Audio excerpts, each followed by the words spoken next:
ලෝකයේ තියෙන අරුම්පුරුම දේවල් ගැන එක දිගට දැනගන්න කැමතිද? එහෙනම් මේ වීඩියෝ එක අන්තිම වෙනකම් අපිත් එක්කම රැඳිලා ඉන්න. බැලු බැලමට නම් පළතුරක් වගේ. ඇත්තටම මේ සතෙක්. සී පයිනැපල්. එහෙම නැත්නම් සී ස්කර්ට් කියන්නේ මෙන්න මෙයාලට තමයි. ගල්පඩ වලට ඇලිලා පැලයක් වගේ තමයි මෙයාලා ජීවත් වෙන්නේ. පොඩි කාලේදී පේනවට ලොකු කාලේදී නම් එහෙම නැහැ. ඔයාලා මෙයාලව අතින් ඇල්ලුවොත් එයා ආපිට වතුර විදිනවා. අන්න ඒ නිසාම තමයි සී ස්කර්ට් කියන නම මෙයාට හම්බෙලා තියෙන්නේ. මුහුදු වතුර ෆිල්ටර් කරලා අරන් වතුරේ තියෙන පොඩි පොඩි කැම කොටස් තමයි මෙයාලා ආහාරයට ගන්නෙ. මෙයත් හරියට නිකන් ස්වභාවික වතුර පෙරණයක් වගේ. ජපානයේ කොරියාව වගේ රටවල් මුහුදු ආහාරයක් විදියට මෙයාව ආහාරයට ගන්නවා. ඇත්තටම මේ ස්වභාව දහම අපි හිතනටත් වඩා විශ්මිතයි. ඔයාලා කවදම හරි දැකලා තියෙනවද විනිවිද පේන සමක් තියෙන ගෙම්බෙක්ව? නැහැ නේද? එහෙනම් මෙන්න බලාගන්න ග්ලාස් ෆ්‍රොග්.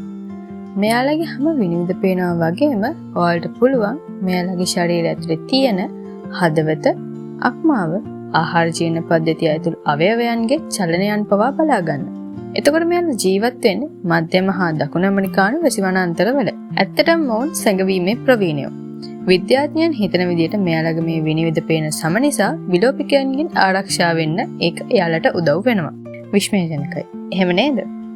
ඇත්තටම ස්වභාව දහම කියන්නේ අද්විතීය මායාකාරියක්. ගැඹුරු මොහොතේ ජීවත් වෙන ඇන්ග්ලර්ෆිෂ් කියන මාළුවා ගැන ඔයාලා අහලා තියෙනවද? ඉරේලිය කවදාවත් ළඟා නොවන තැනක තමයි මේ මාළුවා ජීවත් වෙන්නේ. එයාගේ හිස මත දිලිසෙන යෂ්ටියක්, දණ්ඩක් වගේ එකක් තියෙනවා. ඒක හැදිලා තියෙන්නේ ජීවමාන බැක්ටීරියා වලින්. ගොදුර හිතන්නේ ඒක ආහාරයක් කියලා. එහෙම හිතන ළඟා වෙන ගොදුර ඒ ඉදිකටු වගේ තියුණු දත් වලින් අල්ලාගෙන තමන්ගේ ග්‍රහණයට යොමු කරගන්න මේ ඇන්ග්ලර්ෆිෂ් කියන මාළුවා සමත් වෙනවා. අන්න එහෙම තමයි එයාගේ ආහාර හොයාගන්නේ. මේ මාළුවාගේ බඩ හරිම ස්ට්‍රෙචි.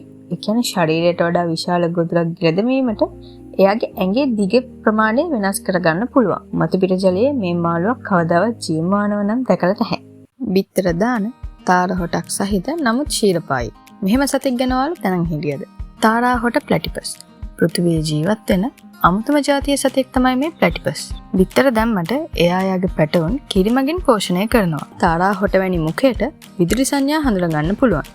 ඒ මගින් ගොදුරු සොයා ගැනීම එයා සිදු කරනවා. පිහිනීමේදී ඇස්කන් හා නාසය වැසී පවතින අතර අඳුරේදී දඩයම් කිරීමට හැකියාවද පවතිනවා. පිරිමි සතුන්ට විෂ සහිත නියපොතු තියෙනවා. ඒවයින් තුවාල සිදු වූ විට අධික වේදනාවක් ඇති වෙන්නත් පුළුවන්. ඕස්ට්‍රේලියාවේ පමණක් ජීවත් වෙන මෙම සතුන්ගේ පරිණාමය නම් ඇත්තටම අභිරහසක්.